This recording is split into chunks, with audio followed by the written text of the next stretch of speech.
Tungkol sa naman kayang awitin para sa'yo. Hindi biro ang gawing sukat ang titik sa tono.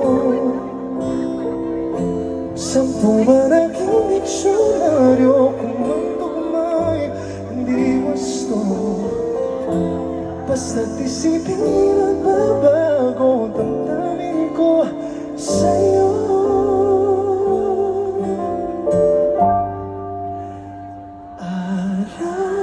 Araw-gabi nasa isip ka, napapanaginip ka, kahit saan magpunta. Araw-gabi nalalasing sa tuwa, kapag kapiling ka. Araw-gabi